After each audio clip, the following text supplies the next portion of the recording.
My name is Heather Feather. I am the owner of Rare Bird Medicine, and today's topic is exit is not the end.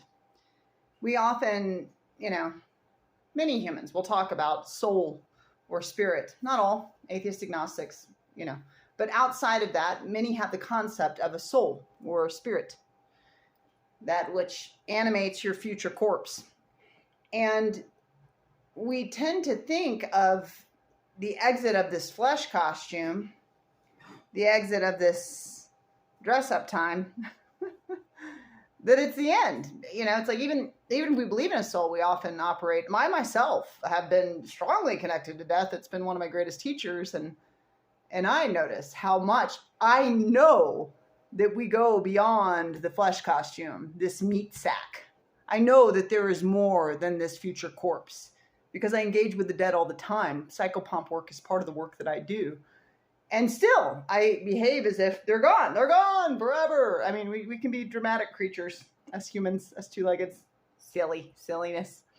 And as my dear student and teacher, Kira, used to say, maybe that's okay too. Maybe it's just a matter of understanding how dramatic we are and just going, well, that's okay. That's a thing we do. That's interesting. I think it's funny that some humans think they're not dramatic. If you're not dramatic, then never complain. Good luck with that. But exit is not the end. So just because you have not been abducted by aliens doesn't mean there are no aliens. Granted, experience is a great teacher, and seeing often is believing. I would say believing is seeing. What you believe, you will perceive. But we operate from a paradigm more of what I see. I will put it under a microscope and then I can believe in it. It's like, okay, Goofy. Your eyes are pretty fallible instruments for viewing anyhow, but okay. So just because you have not been abducted by an alien doesn't mean that there aren't aliens. Just because you don't talk to the dead doesn't mean that others don't talk to the dead. Just because you've chosen not to believe in God doesn't mean that there isn't a God or a spirit or a goddess or gods and goddesses or divinity or a trinity or a singularity or a divine light or a divine spark, a cosmic intelligence that put the Fibonacci sequence and sacred geometry back of the design that's indicative of intelligence. Just because you choose to not have a connection or choose to not have a belief does not make that not true. It makes it not true for you. So this is the distinction between individual and universal truth. You have an individual truth, and so it's not true for you because you've chosen not to believe in it. And your individual truth is true. In your multiverse experience, that's true. And that's fair. And I honor that. And I honor all beliefs. Doesn't mean that it's not true for others and their individual truths, or that there isn't the potentiality of it having a universal truth. Really, it's a 50-50 shot on that one, until we get to the other side and exit the flesh sack. That's why I often study near-death experiences.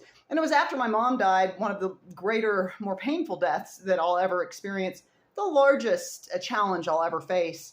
I started having a voracious appetite for near-death experiences. I was at the library all the time, just checking out every book they had on near-death experiences, just reading. Now you can get on Netflix and watch Surviving Death and get some of that, through your television. Used to be you had to have a special on about it in order to see something like that. So, but as I was studying it, it's like, it's relatively universal that there is consciousness. So many beings have had near-death experiences. Our science says they're dead. There's no brain activity, that's dead. And then there's people that are dead for quite some time, based on our science, that can verbatim repeat conversations that happened in the room while they were dead. I think it's funny we call it a near-death experience because it was a straight-up death experience based on our science. They just came back from death. We should call it a back-from-death experience. Returning from death. How was your trip? But I always felt, because experience is such a good teacher, that those that have died have the closest and clearest viable perception of what happens when we die. The rest they're just philosophies that we choose to believe and value. And I value my philosophies deeply, much as you may, even if they're distinct, Usually whatever we've decided to value, we value, and we hold that to be true. Otherwise, we wouldn't value it. I do believe with every fiber of my being that that's not the end. That's not the end of a person. And I also believe that if you want to have an experience, if you want to have a knowing then my recommendation is exposure, experience. Experience is a great teacher. How do I know I can ride a bike? I can study the mechanistic nature of riding a bike. I can study the physics of bike riding. I can study a bike in detail. I can take it apart and put it back together. But until I get on that bicycle and practice balancing my body on the bicycle, dealing with the laws of gravity, I don't know that I can ride a bike. So experience is a very potent and powerful teacher. Same for swimming. I can study all the physics of swimming, but once I swim, then I know what swimming is about.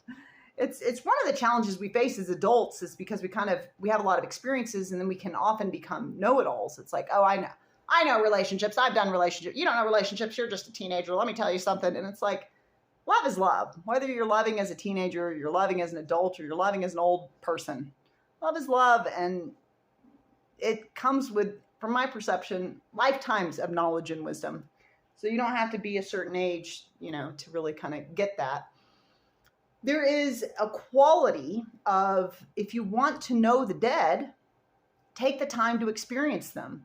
We're coming up on Samhain, spelled Samhain. Many of you may have seen that word. It's called All Hallows Eve or Halloween. And for a pagan or a white witch, this is the new year. Every All Hallows Eve is a time for me to reflect on who have I chosen to be as a being for my past year. What have I decided to shake in the web? Have I cast out more love or more fear? And who am I going to be moving forward? Are there any course corrections I'd like to make? Massive course correction that's a consistent due to the amount of self-loathing that's shaking in the web that I can easily absorb as an empath, and my own evolution work with self-loathing is to love the self more, to be gentler with the self, to acknowledge my value, to speak to my gifts, to be kind to me, to put the self at the top of the list, and with a full cup, move forth.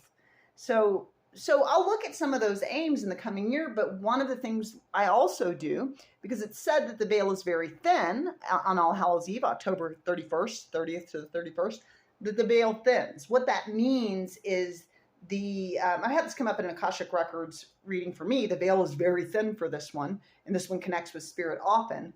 And it's basically means I'm not so mired in the density of physicality that I disconnect from this alternate reality called the energetic dynamics of inhabiting a flesh costume, or spirit, or souls, or the unseen realm, or, the house for our mind and our love and our soul and God and all those things that I don't know that we'll get to fit under a microscope.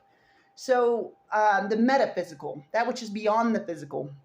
And so Halloween becomes a very metaphysical time for me, in which I really, because the veil is said to be thin, and because we hold that as a collective consciousness, it's very likely then that in a large majority of multiverses, the veil is thin. There's a quality of collective consciousness that shakes the web in a certain way. We all believe in gravity, so we all experience it each day. We all believe we have to age and die, predominantly. There are yogis that defy qualities of that for sure. But the majority of us believe we have to grow old and die, and so we do that.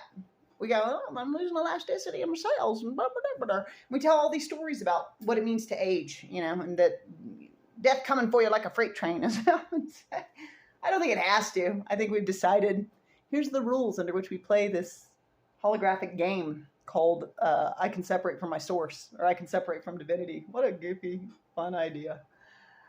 How free we are. How free we are. So the invocation and the invitation to myself that I'm sharing with you is, number one, talk to your dead. Talk to your dead. I talk to my mom and dad every day. My dad was actually in a dream last night. He was on a postcard dressed like the Fonz that was going, hey, and it was like, adventure awaits. And I was like, thanks, Dad. I love adventure. Let's do this. What's happening? I don't know what's going down. But I not only talk to my mom and dad in my dreams, but I talk to them in this dream realm that we call reality. A kahuna or Hawaiian shaman would call this a dream world as well. It's all just dreams. And we judge, the need for psychotherapy based on your dream doesn't match my dream.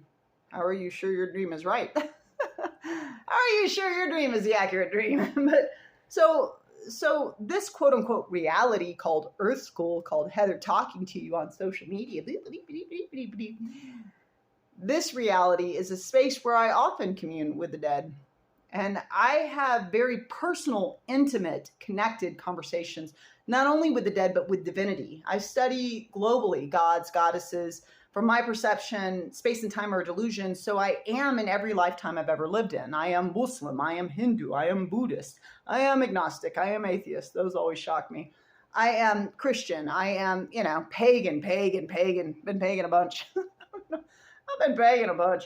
But so all of those matrices of all the space-time delusions under which Heather Feather is inhabiting variant gendered flesh costumes and variant philosophy flesh costumes are the same Heather here and now. I am all those things. So I often connect and build simpatico or like attracts like bridges between myself and global concepts of divinity, because that's the consciousness I want to walk forward with each year of my life, is that spark, that quintessence, that inner light, that inner love, that inner mathematics that just adds up perfectly, so beautifully, so sweetly. That's for me. That's where I want my attention. Where do you want your attention? Do you want to be connected to your dead? And it was a difficult lesson for me, and it was a painful lesson, that the more committed I was to being mad about my mom's flesh costume being gone and being right about, I'm going to be mad about this forever. I'm never going to forgive the design for taking her freckles out of my paradigm, for taking her sweet face, her graciousness. She's the best lady any human could ever know. So I'm never going to get over this. It actually created a certain level of thickness in the veil, if you will. And I had to kind of drop this idea and appreciate that, okay, really, I'm going to be with her in spirit in a blink of an eye. I'm going to drop this flesh costume. I actually think I have an oversoul that oversees me in multiple space-time paradigms all at once. And this is one of the space-time paradigms, or one of the fingers on the hand of my oversoul, that is going to be dropped. And when it is, it'll be connected to my mother's oversoul and my father's oversoul again. And so why not do that now? So like yesterday, or this morning, when I woke up from the dream with my dad, I started talking to my dad's oversoul directly. And I was like, hey, Daddy's oversoul, Edwin Lawrence Mackey, your oversoul. Hey, Heather Feather down here. Remember that one where you played the daughter over there? Yeah, I would like for you to visit my dreams more. That was fun. You're welcome. I love to connect with you in the dreamlands too. Let's connect in all the variant dreams together. It's so fun. So I'm never saying don't grieve. There are stages of grief, and anger is the second stage. So if you want to be mad about it, you're welcome to spend your whole life. You can actually go to the grave being mad about it. I've found it much more profound and much more beneficial to my relationship with my mother for me to go ahead and drop that anger ball. It doesn't mean I won't cry. I still have moments where I cry at the loss of my mother, but so I just stay authentic in my emotion, but I stop needing to have such a tension around it, such a drama around it, such an extreme energy around it, so that I might commune with her, so that I might communicate with her. Some will put a candle in their window when it's time to do psychopomp work as a way to guide the light of that soul or that spirit to you, as an invocation for them to find you in your home. And, that's a conscious bridge that we build in our own awareness to say, they find me now, they're here with me now. But have you chosen to take time to communicate with your dead? Exit is not the end. They're not gone. They're literally, my mother is more available in my lifetime to me outside of her flesh costume than she ever could be in it. And I talk to her often. Like, I can literally summon my mom in the middle of an astrology reading, and she'll remind me things that she would have reminded me when I was calling her on the phone. But then I'd have to make sure I could get through on the line. Was she at work? So they're actually more available to you in their multi-locality form of spirit. Do you talk to them? Do you honor them? I often leave a feast for them. I'll leave them fresh fruits and, honeyed coconut milk or whatever it is that I want to leave for my ancestors. Do you thank them? Because we stand on the shoulders of giants, and many sacrifices were made for you to have each and every grace and smile and laugh that you experience in a given day. You can always subscribe to Rare Bird Medicine on YouTube, like and comment there. Blessed be.